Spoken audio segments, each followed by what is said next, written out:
नमस्कार, मैं दिव्या श्रीवास्तव। आप देख रहे हैं सुनो टाइम्स।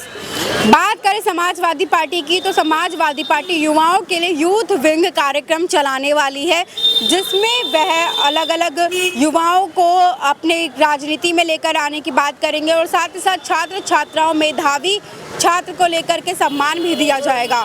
वहीं दूसरी और भारतीय जनता पार्टी अगले 1 साल के अंदर 23,000 पदक निकाले जा रही है, मतलब पद खाली है जिसको लेकर के वो रोजगार देने वाली है।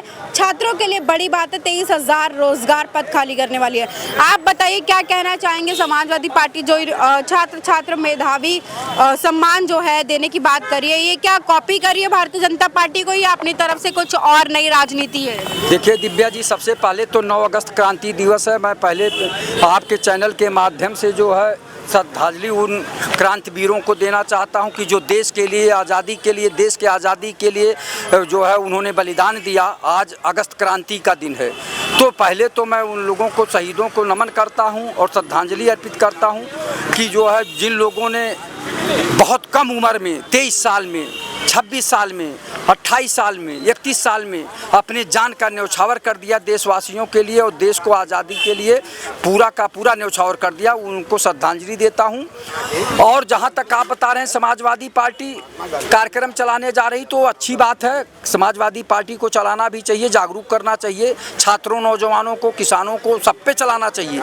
एक पर नहीं। ये अच्छी बात है। और जहाँ तक सरकार की बात बता रहे हैं कि 23,000 नौकरियाँ देने जा रही, पहले तो वांट निकालें, उसके बाद भर्ती करें, तो अच्छी बात है। चूंकि बेरोजगारी की समस्या बढ़ती जा रही है, बेरोजगारी, महंगाई, भ्रष्टाचार इस प्रदेश और देश में बढ़ता जा रहा है, तो बेरोजगारी तो खत्म करना ही चाहिए। कुछ लोगों को कम से कम रोजगार मिले, अगर ये नौकरी निकालते हैं और कुछ लोग नौकरी पाते हैं तो अच्छी बात है। और सरकार जो कह रही है अगर ये कर ले जाए तो अच्छी बात है, लेकिन मुझको तो नहीं लगता कि तमाम परीक्षाएं इनका जो लीक होती जा रही हैं। जो भी परीक्षा हुई, फिर पुलिस की भर्ती का भी बता रहे हैं, कुछ दिन में फिर परीक्षा करवा रहे हैं, तो ये सब चीज़ें हैं। और उन जो है पुलिस के जो भर्ती वाले हैं उनको दौड़ाया न जाए, उनको जिले जिले में ही व्यवस्था इतनी कर दी जाए, उसी जिले पे ही परीक्षा दें। ये जितनी व्यवस्थाएं इनकी उचित हैं वो कर ले, लेकिन दौड़ाएं न ज़्यादा। दौड़ाने पे होता है कि बच्चे जो है अपने सेंटर पे भी नहीं पहुंच पाते हैं और परेशान होते हैं, तो जिले स्तर पे ही सेंटर रखें और जो है सारी शक्ति बरतें, जितना इनके पास शक्ति है, जो भी टेक्निकल चीज़ें हैं सब लगा दें। लेकिन जिले में करेंगे तो ज़्यादा दौड़ना नहीं पड़ेगा, बच्चों को अपने अपने कॉलेज में बड़ी आसानी से पहुँच जाएंगे, परीक्षा देंगे। और समाजवादी पार्टी की जहाँ तक बात कर रही हैं, तो चाहे नौजवानों, छात्रों के लिए अगर ये योजना चला रहे हैं, उनको जागरूक कर रहे हैं, तो ये बहुत अच्छी बात है और करना भी चाहिए, चूँकि मुख्य विपक्षी दल है। और चाहे जो है इस तरह का जागरूकता अगर कोई करता है तो अच्छी बात है। मैं तो माननीय मुख्यमंत्री जी से कहता हूं कि चरित्र निर्माण और संस्कार निर्माण की योजना चलाइए। जो अपराध बढ़ रहे हैं उस पर कुछ कमी आएगी, लेकिन ये काम कोई नहीं कर रहा है। बस केवल जो है बात अच्छी अच्छी चलती है कि भ्रष्टाचार मुक्त उत्तर प्रदेश और भ्रष्टाचार मुक्त भारत, तो ये और गुंडा मुक्त उत्तर प्रदेश और अपराध मुक्त भारत, ये सब जो है केवल आप लोगों के चैनल पर पेपरों में छपता है, जबकि यहाँ सारे कर्म हो जा रहे हैं। रोज कुछ कोई नया कांड हो जा रहा है, लेकिन उस पर कोई कार्रवाई नहीं हो रही। उसके कारण है, मेन चीज़ है भ्रष्टाचार। भ्रष्टाचार ही उत्तर प्रदेश और देश के लिए अभिशाप है। जब तक भ्रष्टाचार समाप्त नहीं होगा तब तक अपराध होते रहेंगे, इसको कोई नहीं रोक पाएगा। आप क्या कहना चाहेंगे? जिस तरह समाजवादी पार्टी अब छात्र छात्राओं मेधावी सम्मान देना चाह रही है, और वहीं दूसरी और अगर मैं बात करूं तो भारतीय जनता पार्टी 23,000 नौकरी निकाल रही है, क्या कहेंगे? जावेद जाफरी, प्रदेश सचिव समाजवादी मजदूर सभा। समाजवादी पार्टी के राष्ट्रीय अध्यक्ष माननीय अखिलेश यादव जी ने जो ये फैसला लिया है, बहुत बेहतरीन फैसला है। नौजवानों में जाकर के उनके बारे में, उनके हक के बारे में, उनको कैसे समाज में अपनी प्रतिष्ठा बनानी चाहिए, कैसे सत्ता और समाज में भागीदारी बनानी चाहिए, उसके बारे में जानकारी दी जाएगी। छात्रों के सवाल पर आज यूनिवर्सिटी से लेकर कॉलेज में सीटों की कटौती के नाम पर 300, 400 और 500 एडमिशन होते हैं, जबकि शिक्षा एक ऐसी चीज है जहां पर सीटों की संख्या बल निश्चित न हो करके अनिश्चित होनी चाहिए। जो छात्र जिस क्लास में प्रवेश लेना चाहता है शिक्षा के नाम पर, उसको बेधड़क प्रवेश दे देना चाहिए। मगर आज सीटों में कटौती हो रही है, उसके प्रति समाजवादी पार्टी जागरूक करने जा रही है। नौजवानों को जागृत करेगी, बुजुर्गों को जागृत करेगी। आज जागरूकता लाने की बात है और जागरूकता हर दरवाजे पर होनी चाहिए।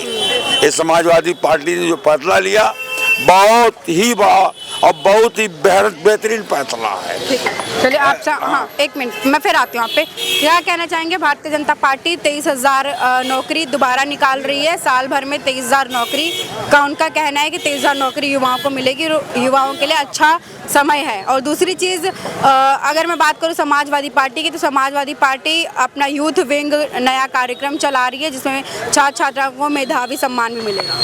देखिए, दो सवाल है। पहला, आपने कहा 23,000 नौकरियां निकालने जा रही भारतीय जनता पार्टी, तो हमको लगता है भारतीय जनता पार्टी नहीं निकालने जा रही, वर्तमान सरकार निकालने जा रही है, जिसमें भारतीय जनता पार्टी काबिज है। तो पहले इन शब्दों को बदल देना चाहिए और कहना चाहिए कि सब वर्तमान सरकार जो भारतीय जनता पार्टी द्वारा शासित है वो 23,000 भर्तियाँ निकालने जा रही है। अच्छी बात है, इससे मिलेगा, लेकिन ऊँट के मुँह में जीरा कोई मतलब नहीं होता। सबसे पहले दो चीज़ें और बता दूं।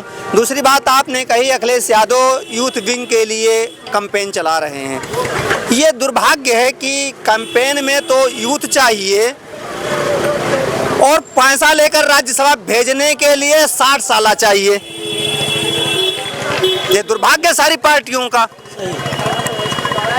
उनको तो यूथ काडर कार्यकर्ता का चाहिए और आयातित पार्टियों से उनको जो है पैसा लेकर के सांसद बनाना, राज्यसभा का मेंबर बनाना चाहिए। तो ये दोहरी नीतियां किसी को नहीं करनी चाहिए, चाहे वो अखिलेश यादव हों, चाहे राहुल गांधी हों, चाहे जो नरेंद्र भाई मोदी हों या कोई भी पार्टी के लोग हैं, ममता बनर्जी हों। रही बात नौकरी देने के लिए, तो अगर यूथ विंग में चलाना चाहते हैं, सारी पार्टियों के चंदे जो है टैक्स फ्री हैं, जनता के हित का कोई कार्य नहीं होता। बड़े बड़े गाड़ियों से घूमते हैं, हेलीकॉप्टर से घूमते हैं, अय्याशी करते हैं जाकर के विदेशों में। ये सारी पार्टियों के नेता करते हैं। उनको चाहिए उस पैसे से पहले आप फ्री के स्कूल खोलो, उन युवाओं को उसमें प्रशिक्षण दो, उनको पढ़ने के लिए प्रेरित करो, अस्पताल खोलो, फ्री में सेवा दो। क्यों नहीं करना चाहते वो लोग राजनीति में ला करके जिंदाबाद मुर्दाबाद का नारा ही क्यों लगवाना चाहते हैं? वो वोट के लिए ही क्यों राजनीति करते हैं? उन्हें करना है तो कांग्रेस, भारतीय जनता पार्टी या समाजवादी पार्टी, भारत की जितनी भी पार्टियां हैं, वो अपने यहाँ कितने लोगों को एम्प्लॉयमेंट दिया है, कितने लोगों का पीएफ काटती हैं वो, इसका है किसी पार्टी के पास लेखा जोखा? कोई है जिसका जवाब देगा? कोई कार्यकर्ता देगा इसका? नहीं देने की औकात है किसी की। ये देश को बेवकूफ़ बनाने का कार्य सारी पार्टियां बंद कर दें। और अखिलेश यादव जी से मैं चाहूँगा कि जिस प्रकार से आप सत्ता में आने के बाद महिला सम्मान कल्याण योजना या बेटी के लिए पढ़ाई की योजनाएं आप लाए थे, तो आप भी चंदा लिए हैं भारत की तमाम कंपनियों से, सारी पार्टियों ने लिया है। सब लोग मिल करके उन बहन बेटियों को पढ़ने के लिए फाइनेंस करिए, आप विद्यालय खोलिए जिसमें फ्री आप कास्ट का एजुकेशन दिया जाए, क्योंकि आपका टैक्स फ्री है, एनजीओ भी टैक्स फ्री होता है। और आप लोग एनजीओ बना करके कहीं ऑस्ट्रेलिया में होटल खोलते हैं, कहीं जाकर होटल हयात खरीद लेते हैं, कहीं जाकर के अमेरिका में होटल खोल लेते हैं, वहाँ जाके सारी पार्टियों के लोग अय्याशी करते हैं। ये धंधा बंद करिए कि भारत के पैसे को आप विदेश में निवेश आप लेकर जाकर करते हैं, वो मत करिए। भारत में भारत का ही निवेश करिए और आप लोग जुड़ जाएगी, जनता अपने आप जुड़ जाएगी जब उसे रोजगार मिल जाएगा। ठीक है, देखिए हाँ, आपको बता दें कि जिस तरीके से आज हमने बात करी दो अहम मुद्दों को लेकर के, अगर मैं बात करूँ, दो अहम मुद्दे हैं हमारे देश के, जो अभी आपको मैंने बताया। यूपी में जिस तरीके से अखिलेश यादव छात्र मेधावी शुरू करने जा रहे हैं, और वहीं दूसरी और आपको बता दें 23,000 भर्ती निकलने जा रही है। देखने वाली बात होगी कि क्या ये सब पूरे होंगे। बने रहे सुनो टाइम्स के साथ, कैमरामैन ऋषभ के साथ मैं दिव्या श्रीवास्तव। धन्यवाद।